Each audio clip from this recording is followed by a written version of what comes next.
precious responsibilities. Army Reserve soldiers bring their unique strengths, specialized skills, and experience as civil affairs experts, city managers, law enforcement officers, infrastructure specialists.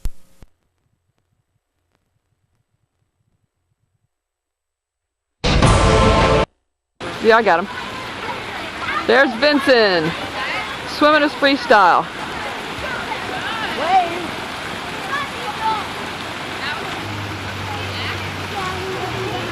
There he goes. Dino, go over there with him, please.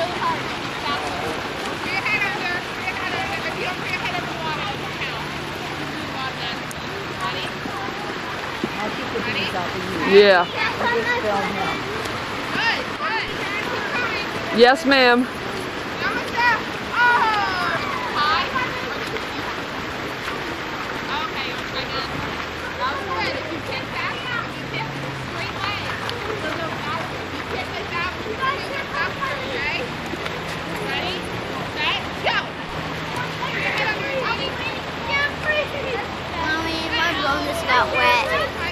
Mama, my bum just got wet.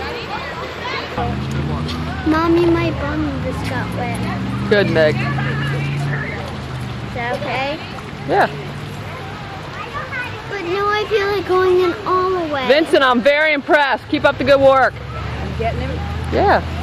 Can I get in? This way, sweetie. Even though I Sunny. have clothes on, can I please go in? No, you may not, Meg. You have to go back to my school. Go on the other side. It's okay. It's too sunny. Nope. There you go.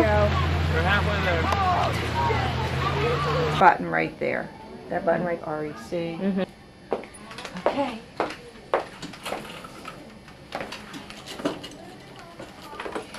Write the word little. Little. Little.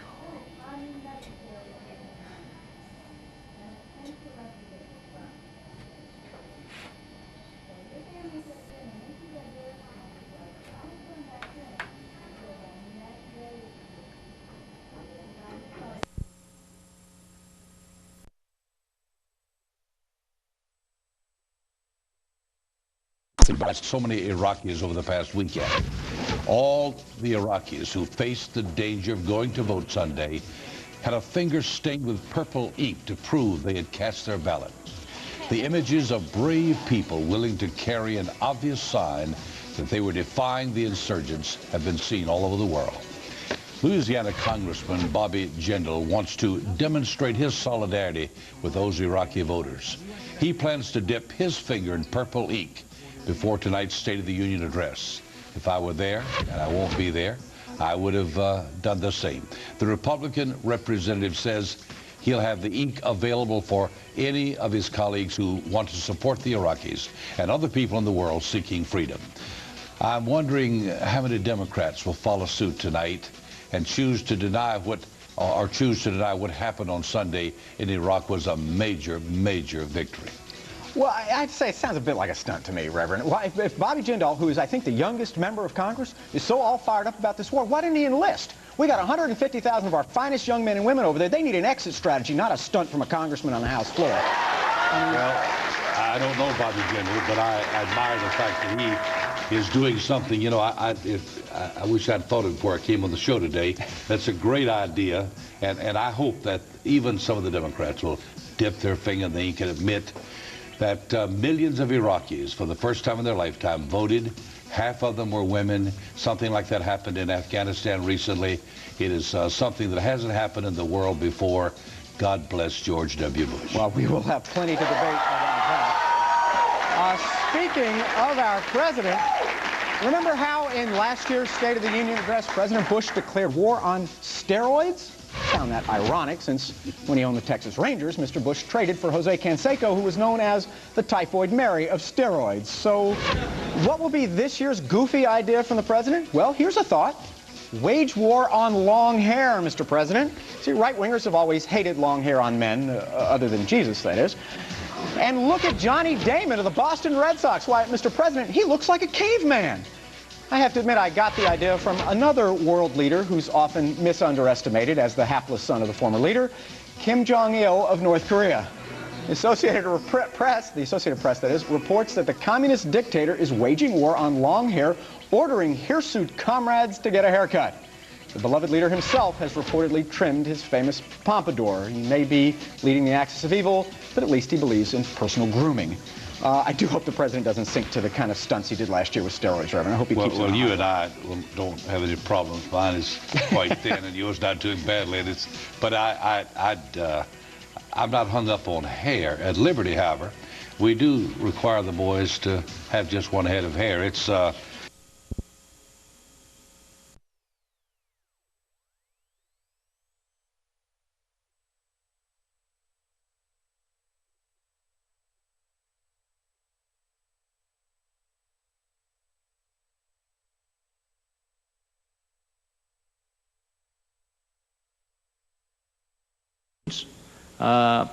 light capabilities inside either our other services.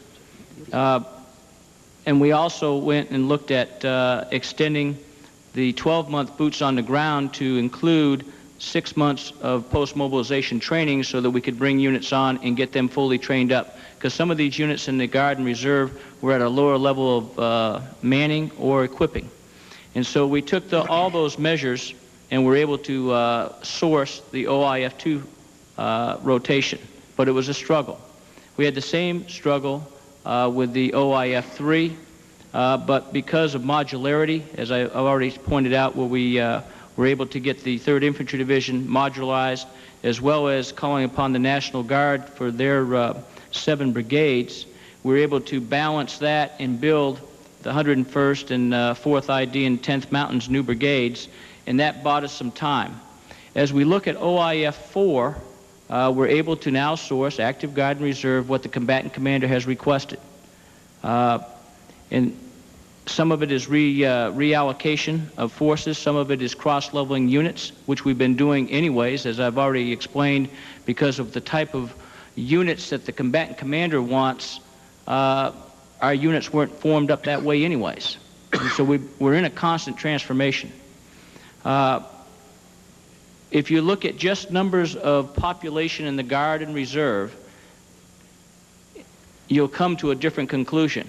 But we treat them as units, and we try to form them up as units, train them cohesively as units, and deploy them in units, and we don't like to break them up. And so I think that's where some of the number changes come from. But today we can source OIF-4. It will be painful, but we will make those decisions. We will not cross any of our red lines. If we have to go to a same level of formations for the following rotation, then the partial mobilization policies that General Helmy talks about will have to be looked at. Because if you look at 24 months of cumulative time on a Guard or Reserve soldier, you're into this war now 4 years. The Title 10, Section 12302, was written in 1953. And what it says basically is the President can call up the Ready Reserve no more than 1 million, not more than 24 months consecutive. But it doesn't say, when do you reset that clock? Is it 2 years, 3 years, 4 years, or 5 years?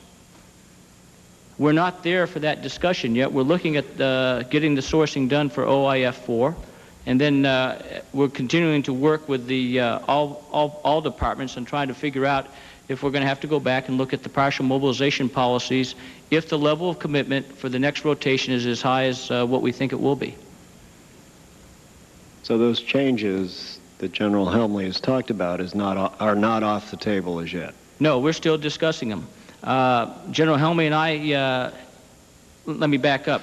We knew about 5 or 6 of these because we saw them in OIF-2 rotation when we went to the sourcing. And so we have been working and trying to fix some of them in terms of raising the readiness, bringing phase deployments on, phase mobilization so we can bring the readiness up of some of the Guard and Reserve units earlier so we can make it much more predictable, but also be able to get the formations right for what the combatant commander wants. The issues that General Helmy brought up, he brought up to me in December. He had already written a letter wearing his USARC hat to his FORSCOM commander. We have been working several of these issues with the Reserve Component General Officer Committee that I chair. We have been working with them with OSD, and because we have not exhausted our capability yet, there has been some reluctance to change some of the policies, not knowing where we're going to be for the follow-on rotation.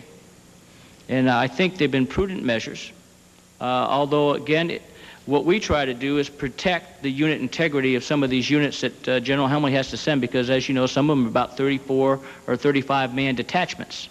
And what we don't want to do is send a pickup squad over there, and we want to build that unit cohesion. And we've been very successful. It's been hard, but we've been very successful with the help of 1st Army and 5th Army that do the